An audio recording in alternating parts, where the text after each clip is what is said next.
All right, so the next step is that we actually need to flush out our HTTP post method and make sure that we're getting back our data and generating our email.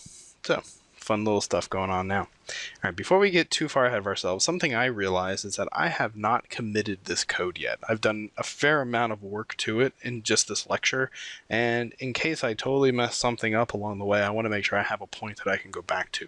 So what I'm going to do is I'm going to click on my solution. I'm going to go ahead and right click on that, and I'm going to choose commit. So I'm going to do a git commit of my code to my Git repository. So this will be for our correspondence form and login, and I'll put in progress because we're still working on that. So I'll commit all of that code together. So I've now created a commit point, so I can go back, and if I need to revert to changes back, or if I start really getting crazy about something and go, that was a terrible idea, I can go back to where I was when I made that commit. All right, so we don't need most of this. We're just going to focus right here on our correspondence controller. So let's get most of this other stuff out of the way. Okay, so let's kind of work on flow. How does this need to work? So the first thing we'll do is validate the contact message input, make sure that we get values coming in.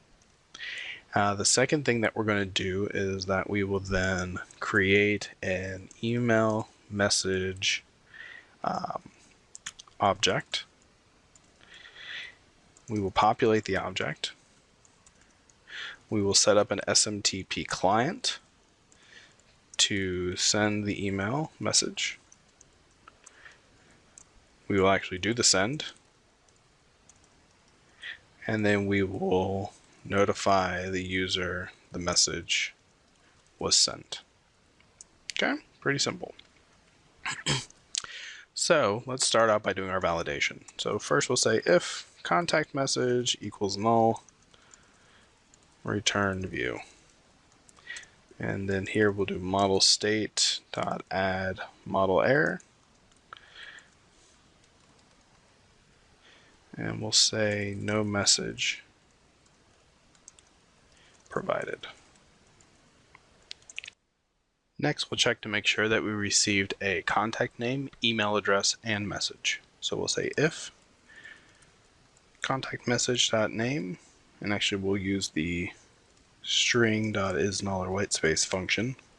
So we'll say if the contact message name is null or whitespace, and then we can say or string is null or whitespace, the contact message email is null or whitespace, or the contact message is null or whitespace. Then we can say the model state add model error. All fields are required. Return view. And I'm missing a parenthesis there. And I forgot to put my empty key string here. All right. Perfect. Whoops. And all right. So these are our series of OR statements here. So if the email is blank, or the name is blank, or the message is blank, if any of them, then we have to go back and tell the user all these fields are required. All right, so now we need to go through and create our email message itself. So to do that, we need to look under system.net.mail. And inside of the mail namespace, you'll find there's all kinds of additional objects. And the object that we're looking for is a mail message. So this will be our email. So this object essentially represents an email. Now there's different overloads that include the from string, the to string. There's a mail address object that can also represent the from and to.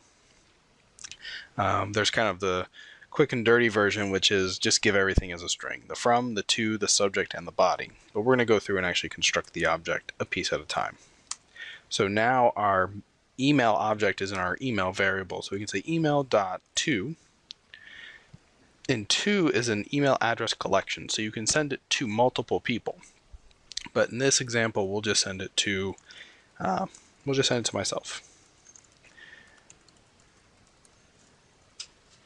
And then we'll send it from the same address. Now, from is a mail address object, so we'll have to say equals new mail address, and then the string that is my email address.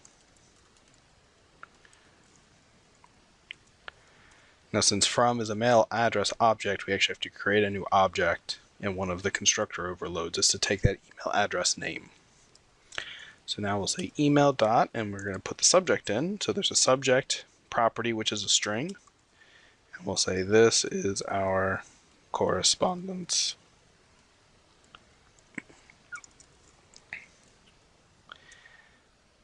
And semicolon. And then the actual body, which is the body itself, or the actual message. And we'll set this equal to contact message dot text. Dot message. Now that text box is just straight text, so we'll say that the email, and there's an is body or is body HTML, and we're going to set that to false because it's just a plain text body. If we were using a rich text editor text box or something that actually did HTML markup, we could set that to true, and then that rich text email would get generated. But for us, it's just a flat, straight, plain text email. All right, so we actually ended up doing these steps together. So I'll go ahead and we'll break it out this way. So there's creating the email object. There's us populating the email object. Now we need to set up our SMTP client. Now under system.net.mail, there is an SMTP client class. And we'll call this SMTP client equals new SMTP client.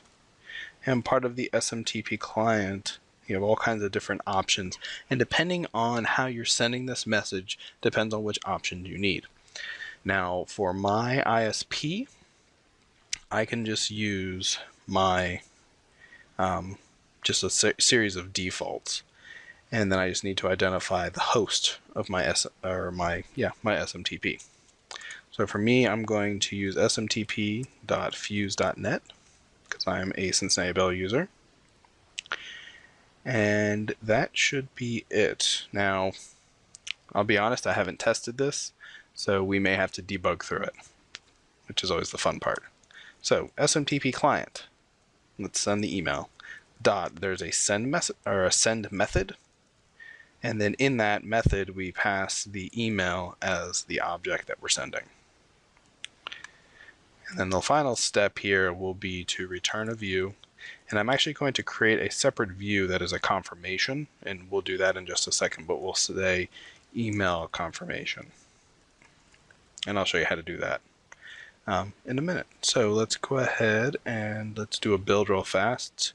So I like to go up to the build menu and just do build solution, make sure everything compiles correctly. And assuming that it does, then we are in good shape to move forward. All right, so all of our code syntactically is correct. Well, whether it executes correctly or not, that remains to be seen. Now let's go ahead and set up this email confirmation view.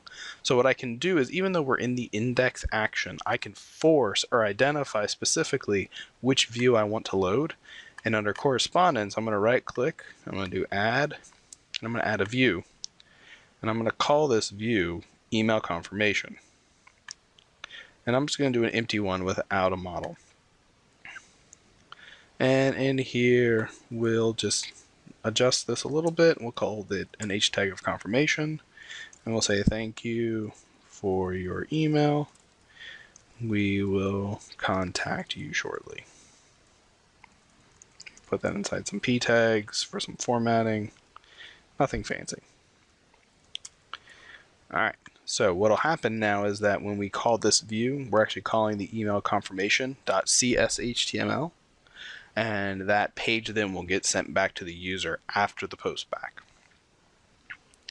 All right, so let's go ahead and run and see what happens.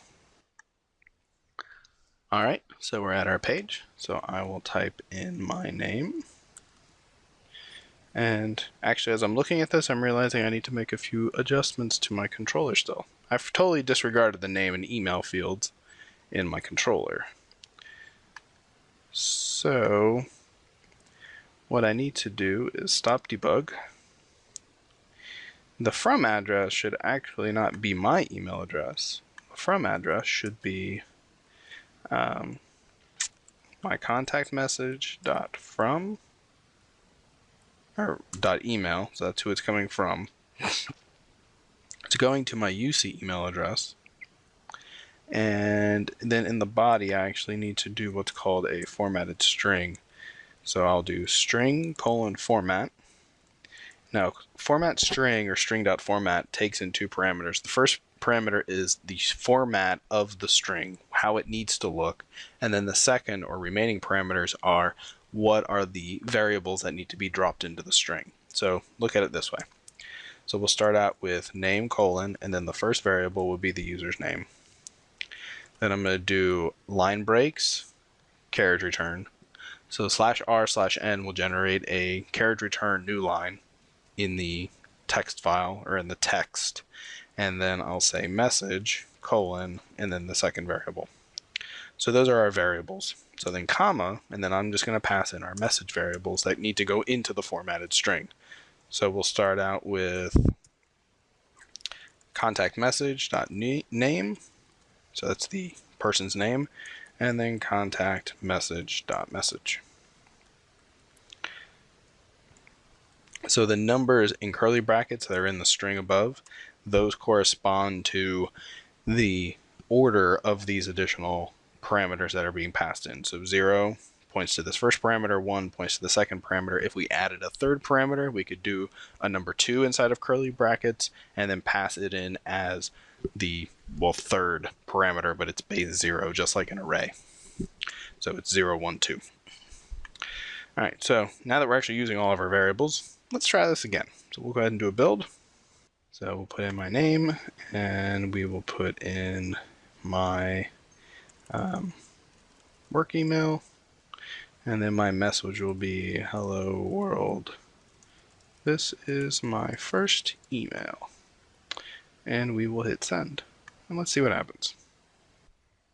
And we got a confirmation saying that the email was sent successfully.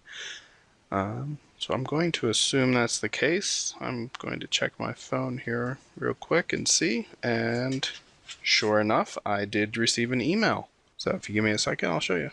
So I actually stopped the video and pulled up the email just because I didn't want to be showing my email to everyone. But anyway, so this is our correspondence. So there's the from to my UC account, my name, and then my message. So there's the information successfully transferred to me by filling out the form. And there's my confirmation saying thank you very much. So we have successfully implemented a contact us form inside of our application, utilizing our view models, using model binding to capture that data from our form and capture it into one of our view model objects. And then we use the system.net.mail namespace to actually construct an email and send it out. So I hope this was a good lecture. I hope you enjoyed some of the different pieces we covered on it. And if you have any questions, as always, feel free to contact me via email or on Slack. Thanks.